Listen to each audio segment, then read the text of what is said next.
Tanner here for Footloose Boots. Excuse the wind, but I wanted to take these out and actually play test them on a muddy pitch and show you the results of wearing these while also wearing a pair of white socks and see how dirty it's actually going to be. Now, it's not the wettest pitch in the world. It did rain like about 3 or 4 days ago, a lot of heavy rain here in the area that I'm playing at. And the pitch has dried up a little bit, but it should still be muddy. So I brought the Crazyfast X Strung Plus out today, and we're gonna test how much these holes in the upper affect the performance of the boot on a muddy pitch, as well as how dirty my socks are gonna be, and if that's a really uncomfortable feeling or not. So we're gonna see how that goes. First time to put on these. So got a pair of white socks here. And we're gonna put on the Crazyfast Strung Plus, and we're gonna see how at the end of the session how white or not white these bad boys are. So let's get boots on and let's get to it. Just like the regular variation of the X Crazyfast, I've had to do a runner's loop to help with a heel lockdown. Now it's still not great. It does its job, but for a speed boot, it's really subpar. With that said, if I really pull the laces tight, it actually does lock in place, and then the boots perform excellent. It just is unfortunate that you have to lace the laces that extremely tight. Usually you just do a runner's loop and that's it. Here I'm literally like pulling on these laces as hard as I can just to get that runner's loop super tight. And another thing I've kind of noticed, and maybe it's just colorways, but it feels like the tongue's just a smidge longer than on the regular variation of the Crazyfast. I don't know, something I noticed that I thought was kind of weird.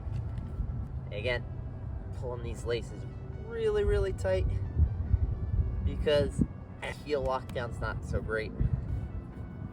But again, once you pull it on really tight, it does eventually lock into place. But there'll be times where I'll tie it and go, ooh, that's not tight enough, and have to retie it, which is really unfortunate.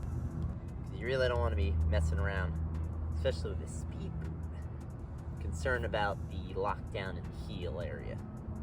That's just like a no-go. Other boots, you're kind of more willing to tolerate it, because, they give you other aspects and comfort or touch or maybe a control element. They're like trade-offs that you're like, all right, well, at least that's there. Speed boots meant to be light, speed boots meant to be direct, and the lockdown's supposed to be great. You're supposed to have no thrills about it, just get them on and go. And with these, you do have to mess around with the lacing system and try them on. Again, really making sure that runner's loop is super tight. And some people really don't like that tight tension on top of the foot, but we're gonna have to do that. All right, time to go.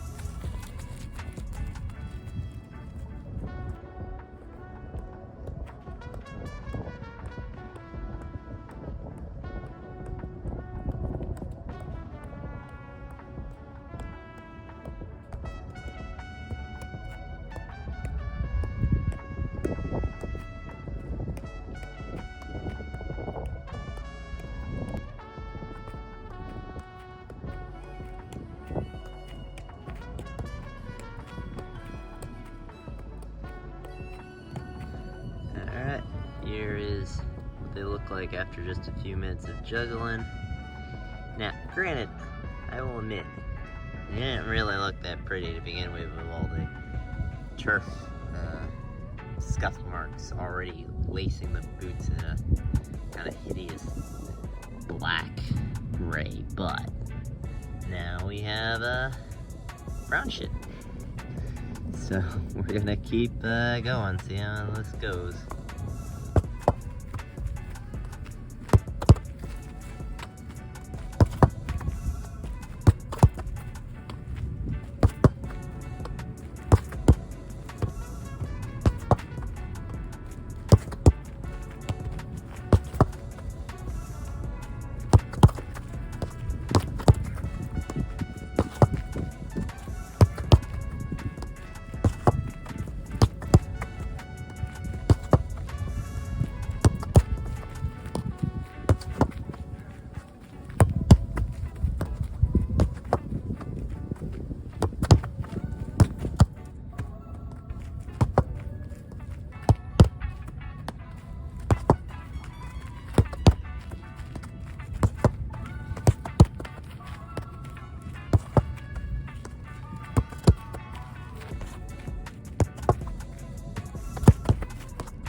show you how they look after doing those wall drills.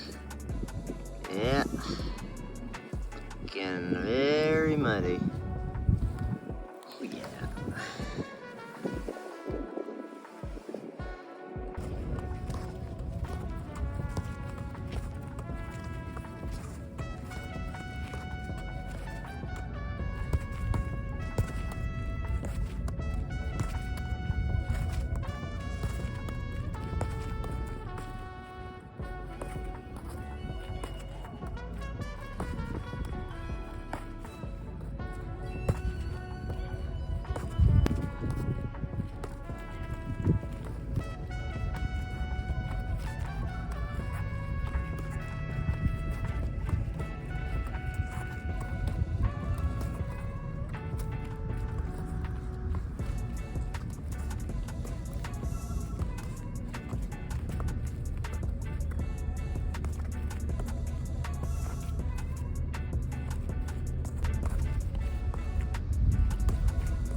Moment of truth. Just finished up the session and they felt pretty comfortable. Granted, it wasn't the wettest day, it was still muddy, but it was kind of dry clay mud that you're able to kind of slip in but not feel like you've been stepping in a puddle. So the boots obviously still got very muddy, but how about the socks? We're gonna find that out. First one is the left foot. This is my non-dominant foot, so I don't really do my shots with. So let's see if it's that muddy. Seems pretty alright. Alright, what about the right foot then? This is the foot I use as my primary shooting foot, and if that is the case, then it should be all dirty. Let's find out.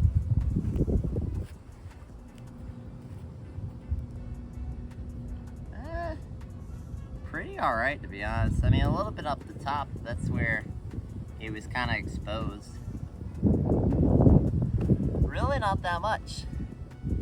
So, to come to conclusion, unless it's a pouring, wet, rainy day, you're gonna come out with your Crazyfast X Strung Plus and have a totally acceptable experience that any other speed boot would have. And to be honest, if it's raining that much, there really aren't that many boots that are gonna keep your feet dry. Like, that just doesn't happen.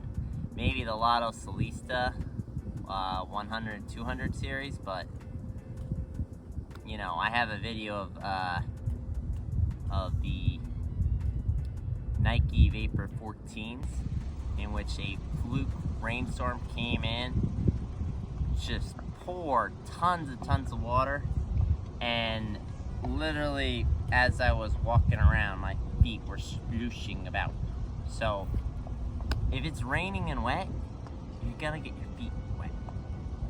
So in conclusion, besides the visual aspect of the boot looking kind of gross, there's no actual real integrity flaw to the boot having a bit of holes in it. Now, is it the most appealing thing? No. But are your feet gonna really notice while being on the ball and performing, your shots and your skill moves? No. Is there gonna be a bunch of mud in there? No. Are your feet gonna get wet? Yeah. But lots of boots get you wet. So, if you want a boot that has a soft knit upper with basically no padding whatsoever, that is as barefoot as a knit could possibly be, while still holding some integrity of a speed boot, the X Crazyfast Strung Plus is a go-to option. And it is a little pricey, so I would try to find a discount or a coupon code, but otherwise it is a really good boot. Now, perfect boot? No, but a good boot. Well, I've been Andrew from Footloose Boots, signing out.